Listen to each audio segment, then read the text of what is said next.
So இந்த மாதிரி round material, round cloth cut பண்ணிக்கோங்க. ரவுண்டாக ஒரு பிளேட் ஏதாவது ஒரு உங்களுக்கு ஒரு இன்ஸ்ட்ருமெண்ட் யூஸ் பண்ணி நீங்கள் இது ரவுண்டாக கட் பண்ணிவிட்டு அதுக்கப்புறம் இந்த மாதிரி ஃபோல்ட் பண்ணிக்கோங்க. ஃபோல்ட் பண்ணிவிட்டு இந்த மாதிரி you have to make into pieces. So இது மாதிரி பண்ணிவிட்டு அதுக்கப்புறமா நீங்கள் இதில் வந்து ஸ்டிச் பண்ண ஆரம்பிச்சிங்கன்னா உங்களுக்கு இந்த மாதிரி ஒரு ஃப்ளார் வந்து பியூட்டிஃபுல் ஃப்ளார் வந்து உங்களுக்கு கிடைக்கும். ஸோ இது வந்து எப்படி செய்யறதுன்னு நான் சொல்கிறேன், பார்த்துக்கோங்க. ஸோ இப்போ பார்த்தீங்கன்னா ஜஸ்ட் இந்த கார்னரை அப்படியே நான் ஸ்டிச் பண்ணிட்டு வரணும். ஓகேங்களா?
ஸோ இவ்வளோ தான். சரி பாருங்கள், ரொம்ப சிம்பிளாக இருக்குது. ஸோ இப்போ எகெயின் நம்ம ஒரு ரவுண்ட் லேயர் கட் பண்ணிவிட்டு இந்த கார்னரை மட்டும் இப்படி ஃபோல்ட் பண்ணி இந்த கார்னரை மட்டும் ஸ்டிச் பண்ணணும். ஓகேங்களா? நான் 1 செகண்ட் பண்ணுறேன் பாருங்கள். இதுவே வந்து நீங்கள் எத்தனை பெட்டல்ஸ் வேணுமோ நீங்கள் அவ்வளோ எடுத்துக்கலாம். இப்போ நான் 6 பெட்டல்ஸ் வைக்கிறதா இருந்தால் எகெயின் நான் வந்து ஒன்று எடுத்து ஜாயின் பண்ணி இந்த மாதிரி இங்கே அட்டாச் பண்ணணும். இப்போ எனக்கு 5 பெட்டல்ஸ் மட்டும் போதும் அப்படின்னா நான் இதையே கம்பைன் பண்ணி இப்படியே இதை க்ளோஸ் பண்ணிக்கலாம். சரி, இப்போ நான் இந்த 5 பெட்டல்ஸ் எனக்கு மோர் தேன் எனஃப் அப்படின்னு நினச்சேன்னா நான் இது உள்ளே போயிட்டு இந்த 4 பெட்டல்ஸ் 5 பெட்டல்ஸையும் சேர்த்து ஜாயின் பண்ணிடலாம்.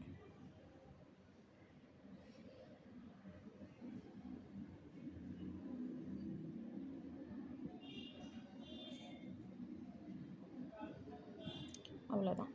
சரி, இதுக்கப்புறம் நீங்கள் இந்த சின்னதாக ஒரு நாட் போட்டுட்டிங்கன்னா இங்கே இதை ஃபினிஷ் ஆகிடும் பேக் சைடில்.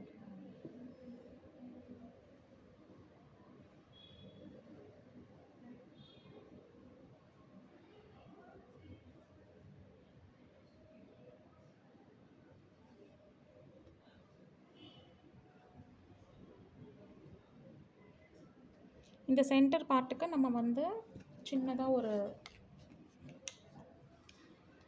டிசைன் ஏதாவது ஒரு கர்வ் ஒரு ரவுண்ட் மாதிரி பண்ணிவிட்டு இந்த மாதிரி ட்ரா பண்ணி ஸ்டிக் பண்ணிட்டிங்கன்னா போதும். சரி, இதில் பார்க்குறீங்களா? இப்போ இதில் பார்த்திங்கன்னா நான் ஒரு கர்வ் சின்னதாக ஒரு கர்வ் வரைகிறேன். சாரி, ஒரு சர்க்கிள் ஒன்று ட்ரா பண்ணிவிட்டு இந்த சர்க்கிளில் கட் பண்ணிக்கோங்க.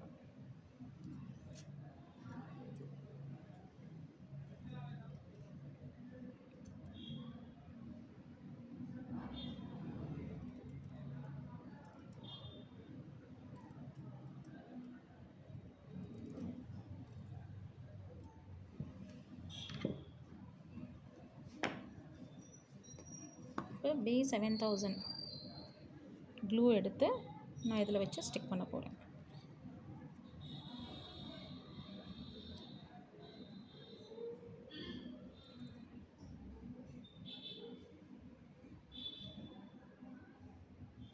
இதில் கொஞ்சம் ப்ளேஸ் பண்ணிவிடுங்க கம்மு. B7000 உங்களுக்கு நல்லா ஸ்ட்ராங்காக இருக்கும். நீங்கள் அதை அப்படியே வச்சு அதில் ஸ்டிக் பண்ணிடலாம். ஸோ தட் ஃபினிஷிங் வந்து உங்களுக்கு நீட்டாக வந்துடும்.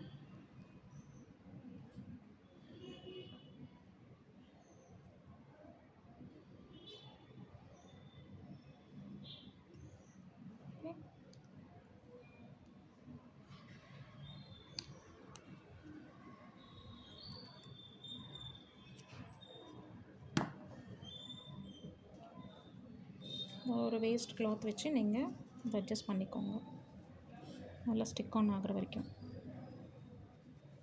ஸோ 2 ஃப்ளார்ஸ் எனக்கு அழகாக பியூட்டிஃபுல்லாக கிடச்சிருக்கு.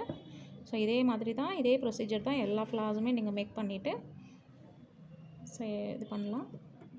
So even for sale you can do. வேறு கலர்ஸில் நீங்கள் பண்ணிவிட்டு நீங்கள் கூட செல் பண்ணலாம். அமேசானில், ஃப்ளிப்கார்ட்லலாம் கூட நிறைய ஃப்ளார்ஸ் மேக் பண்ணி நீங்கள் இது மாதிரி செல் பண்ணலாம்.